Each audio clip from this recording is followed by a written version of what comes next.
Party വിട്ട കോൺഗ്രസ് വക്താവ് പ്രിയങ്ക ചതുർവേദി ശിവസേനയിൽ ചേർന്നു. അപമാനിച്ച നേതാക്കളെ പാർട്ടി പിന്തുണച്ചതിൽ പ്രതിഷേധിച്ച് പ്രിയങ്ക ചതുർവേദി നേരത്തെ കോൺഗ്രസ് വിട്ടിരുന്നു. വിവരങ്ങളുമായി എം ഉണ്ണികൃഷ്ണൻ ചേരുന്നു.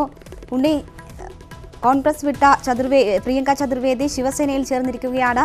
എന്താണ് പ്രിയങ്ക മാധ്യമങ്ങളോട് വിശദീകരിച്ചത്?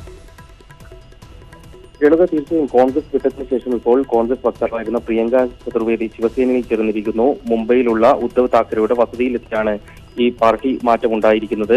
ഉദ്ധവ് താക്കറെയുടെ മകനിൽ നിന്നും പാർട്ടിയിലേക്കുള്ള അംഗത്വം അവർ സ്വീകരിക്കുകയും ചെയ്തു. പ്രിയങ്ക ചതുർവേദി ഇതിന് കാരണമായി പറയുന്നത് തനിക്ക് കോൺഗ്രസിൽ നിന്നും നേരിട്ട അപമാനമാണ് പാർട്ടി വിടാൻ കാരണമായിരിക്കുന്നത്. അപമാനിച്ചവരെ സംരക്ഷിക്കുന്ന നിലപാടാണ് പാർട്ടിയുടെ ഭാഗത്തു നിന്നും ഉണ്ടായത് എന്നുള്ളതാണ്. തന്നെ മത്സരിക്കുന്നതിനായി പരിഗണിക്കുമെന്നൊരു പ്രതീക്ഷ ഉണ്ടായിരുന്നു. അങ്ങനെ പരിഗണിച്ചിട്ടില്ലായിരുന്നെങ്കിൽ കൂടിയും താൻ പാർട്ടി വിടുമെന്നും ചെയ്യുമായിരുന്നില്ല. പക്ഷേ ഇപ്പോൾ തനിക്ക് പാർട്ടിയിൽ നിന്ന് അപമാനം കൂടി നേരിടേണ്ടി വന്ന സാഹചര്യത്തിലാണ് മാറുന്നത്. താൻ ഒരു മുംബൈയിൽ തന്നെ ജനിച്ചു വളർന്ന ആളെന്ന രീതിയിൽ ശിവസേനയുമായി ചെറുപ്പം മുതൽ തന്നെ ബന്ധമുണ്ട്. ആ ബന്ധം ഉപയോഗിച്ചുകൊണ്ടാണ് ശിവസേനയിലേക്ക് വരാനുള്ള തീരുമാനമെന്നും പ്രിയങ്ക ചതുർവേദി വിശദീകരിക്കുകയാണ്. രേണുക, മത്സരിക്കാനുള്ള ഏതെങ്കിലും സാധ്യതയുണ്ടോ?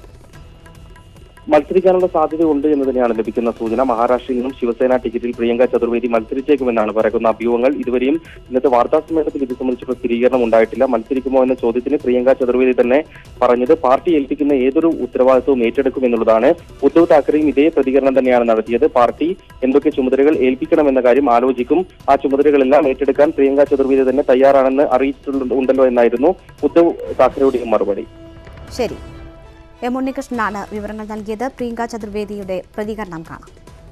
मैंने सब सोचकर, सब समझकर और जानकर कि मेरी जिम्मेदारी में किसके प्रति है, किन मुद्दों के प्रति है, वो सब चुनकर और सोचकर समझकर मैंने शिवसेना में जुड़ने का मन बनाया।